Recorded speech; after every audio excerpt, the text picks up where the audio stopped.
বিসমিল্লাহির রহমানির রহিম। সুপ্রিয় চাকরি প্রার্থীগণ, আজকের এই ভিডিওতে আমরা দেখার চেষ্টা করব রানার পোস্টে নিয়োগের জন্য কি কি ক্রাইটেরিয়া দরকার।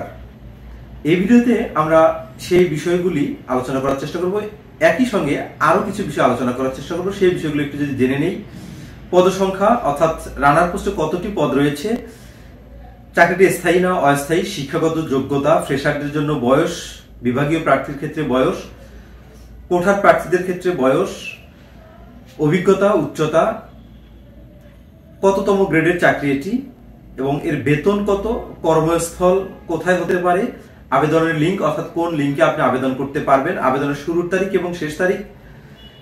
এই আবেদন করতে গিয়ে আপনার যে ছবি তার এবং যে স্বাক্ষর রয়েছে তার ডিটেলস তথ্য, একই সঙ্গে এই আবেদন করার জন্য আপনার কত টাকা ফি লাগবে এবং এই টাকাটি আপনি কিভাবে জমা দেবেন, কোন কোন জেলার প্রার্থী এই পোস্টে আবেদন করতে পারবেন এবং কারা কারা আবেদন করতে পারবেন না, এছাড়াও আরো গুরুত্বপূর্ণ কিছু বিষয় আমরা শেষে দেখব। ফার্স্টলি, এই পদের পদ সংখ্যা হচ্ছে 131টা পদ। তার আগে একটু কথা বলে নেই, এই রানার যে চাকরিটা রয়েছে এই চাকরিটা কিন্তু একটি তাৎপর্যপূর্ণ চাকরি বা একটি তাৎপর্যপূর্ণ পদ পোস্ট অফিসের জন্য এবং খুবই গুরুত্বপূর্ণ একটা পদ। রানার পোস্টে মোট পদ সংখ্যা হচ্ছে 131টি। এই পদটি স্থায়ী এবং রাজস্ব খাতের একটি পদ। শিক্ষাগত যোগ্যতা অর্থাৎ আপনারা যদি কেউ এসএসসি পাস করে থাকেন বা সমমানের শিক্ষাগত যোগ্যতা থাকে তাহলে আপনি এখানে অ্যাপ্লিকেশন করতে পারবেন এবং অবশ্যই আপনাকে সুস্বাস্থ্যের অধিকারী হতে হবে। ফ্রেশারদের জন্য বয়স 18 থেকে 32 বছর বয়স। দেখুন, এই যে রানার যে পোস্টটি রয়েছে এই পোস্টটিতে প্রাচীনকালে কিন্তু আমাদের এক পোস্ট অফিস থেকে হেঁটে অন্য পোস্ট অফিসে ডাক দ্রব্যাদি নিয়ে যাওয়া হতো, কিন্তু এখন সময়ের পরিবর্তনে, যুগের পরিবর্তনে এটা একটু আপডেট হয়েছে। এখন আর কিন্তু আমাদের হেঁটে যেতে হয় না, অর্থাৎ এই চাকরিটা একটু সহজ হয়েছে এবং আপগ্রেডও হয়েছে। ফ্রেশারদের বয়স 18 থেকে 32 বয়স এবং বিভাগীয় প্রার্থীদের ক্ষেত্রে 40 বছর বয়স হতে হবে। আমি এইখানে একটু ইন্টারফেয়ার করব, সেটা হচ্ছে এই যে বিভাগীয় প্রার্থী বলতে আমরা এখানে কি বুঝাচ্ছি। আমরা যারা অনেকে আছি মাস্টার রোল বা আরো অনেকগুলো সিস্টেম রয়েছে, এই সিস্টেমগুলোর মধ্যে আমরা যারা আছি চাকরির বয়স 2 বছর ক্রস করেছে এবং প্রকৃত বয়স 40-এর কম, তারা যদি এই পোস্টে অ্যাপ্লিকেশন করেন সেক্ষেত্রে কিন্তু চাকরি হওয়ার সম্ভাবনা খুবই বেশি। এ কারণে মূলত এই বিষয়টি এখানে দেওয়া হয়েছে। কোঠার প্রার্থীদের ক্ষেত্রে বয়স হচ্ছে 18 থেকে 32। কোঠা বলতে মুক্তিযোদ্ধা, শারীরিক প্রতিবন্ধী, এতিম, ক্ষুদ্র নিরীহগোষ্ঠী, এদের অভিজ্ঞতার প্রয়োজন নেই এই চাকরিতে এবং উচ্চতা দরকার হয় না এই চাকরিতে। কততম গ্রেড, এটি হচ্ছে 20তম গ্রেডের একটি চাকরি। এখানে মূল বেতন 18,250 টাকা। বাড়ি ভাড়া মূল বেতনের 40 থেকে 60% হারে আপনি পাবেন। যদি আপনি গ্রামে চাকরি করেন সেক্ষেত্রে 40% পাবেন, যদি আপনি শহরে চাকরি করেন সেক্ষেত্রে 60% পাবেন।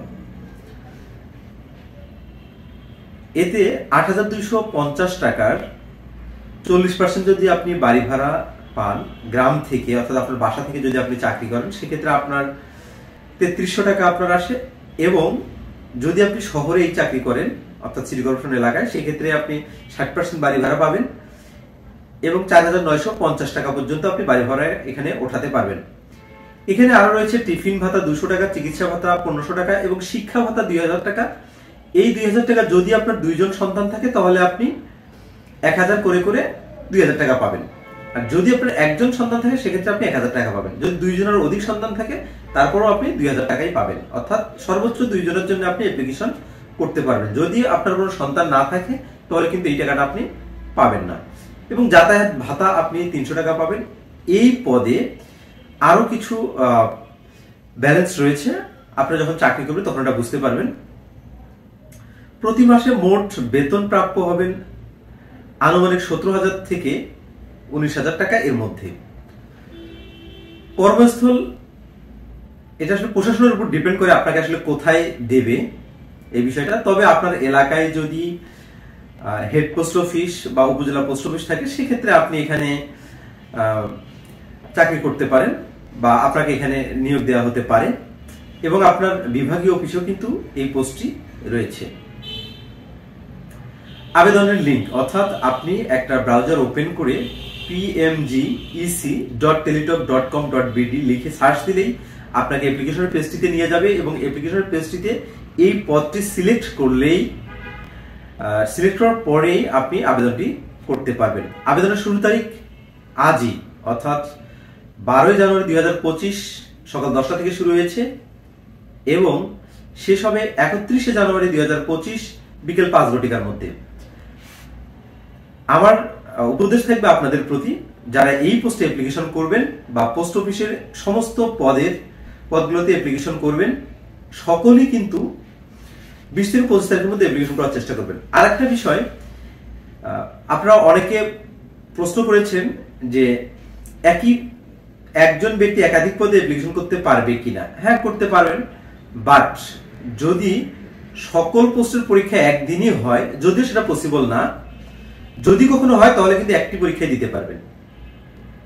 এ কারণে কোনো ধারাবাহিক কোনো নিয়ম নাই এখানে যে আপনি শুধু একটি পোস্টে অ্যাপ্লিকেশন করবেন বা একাধিক পোস্টে অ্যাপ্লিকেশন করবেন। আপনি একটিতেও করতে পারেন, একাধিক পোস্টে অ্যাপ্লিকেশন করতে পারবেন। তবে আপনাকে মাথায় রাখতে হবে যে পোস্টগুলোতে পদ সংখ্যা বেশি, এই পোস্টগুলোর পরীক্ষা কিন্তু একদিন হবে।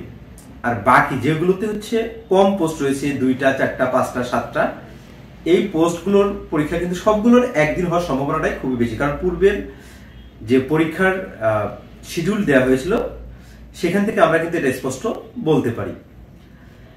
আবেদন করার পর, অর্থাৎ এই আবেদন করার সময় আপনার যে ছবি লাগবে, পাসপোর্ট সাইজের রঙিন ছবি লাগবে।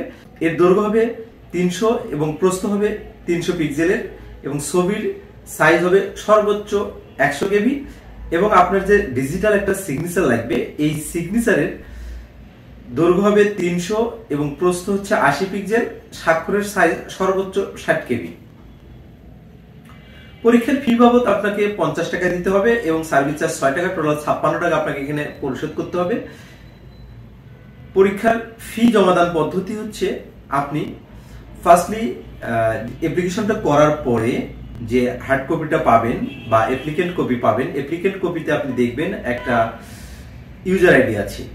এই ইউজার আইডিটা আপনার কাছে সংরক্ষণ করবেন এবং আপনার ফোনের মেসেজ অপশনে যাবেন, গিয়ে PMGEC লিখবেন, স্পেস ইউজার আইডি দেবেন, দেওয়ার পরে সেন্ড টু করবেন 16222 এবং আবার আপনাকে একটা মেসেজ দেওয়া হবে সংশ্লিষ্ট অফিস থেকে এবং এই মেসেজে আপনি একটি পিন কোড পাবেন।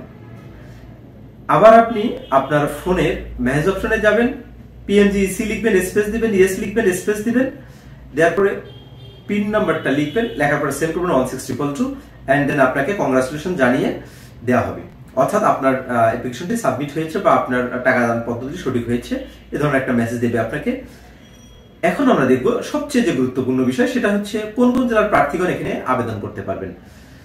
কক্সবাজার, কুমিল্লা, খাগড়াছড়ি, চট্টগ্রাম GPO, চট্টগ্রাম বন্দর, চাঁদপুর, নোয়াখালী, ফেনী, পটিয়া, বান্দরবন, ব্রাহ্মণবাড়িয়া, মৌলভীবাজার, রাঙ্গামাটি, রামগড়, লক্ষ্মীপুর, সিলেট, সুনামগঞ্জ ও হবিগঞ্জ জেলার প্রার্থীগণ এখানে অ্যাপ্লিকেশন করতে পারবেন। কারা কারা অ্যাপ্লিকেশন করতে পারবেন না? অ্যাপ্লিকেশন করতে পারবেন না শুধু সুনামগঞ্জ জেলার মধ্যনগর, ধর্মপাশা উপজেলার প্রার্থীগণ, আর বাকি সকলেই অ্যাপ্লিকেশন করতে পারবেন। এছাড়াও রানার পোস্টমাস্টার জেনারেল কার্যালয়, পূর্বাঞ্চল, চট্টগ্রাম পদের পরীক্ষা পদ্ধতি, অর্থাৎ এই পদে যারা পরীক্ষা দেবে তাদের পরীক্ষা পদ্ধতি কেমন হবে, কোন কোন টপিকস গুলো এই রানার পদের জন্য গুরুত্বপূর্ণ, অর্থাৎ কোন কোন টপিকস গুলো থেকে বেশি কোশ্চেন আসে, পরীক্ষার সাজেশন, বিগত সালের পরীক্ষার প্রশ্নের ধরন, প্রশ্নের মান বন্টন, পরীক্ষা পদ্ধতি, পরীক্ষা কোথায় হবে, পরীক্ষার সম্ভাব্য তারিখ, দায়িত্ব, কর্তব্য, অর্থাৎ চাকরিতে জয়েন দেওয়ার পরে আপনার কি কি দায়িত্ব, ভাইভা পরীক্ষার সময় কোন কোন ডকুমেন্টস এর প্রয়োজন হবে, রানার পদে প্রমোশন সহ বিভিন্ন সুযোগ সুবিধা সম্পর্কে জানতে আমার এই চ্যানেলটিতে নিয়মিত চোখ রাখুন। আপনাদের সকলের সুস্বাস্থ্য কামনা করে আজকের মতো এখানে বিদায় নিচ্ছি। আল্লাহ হাফেজ।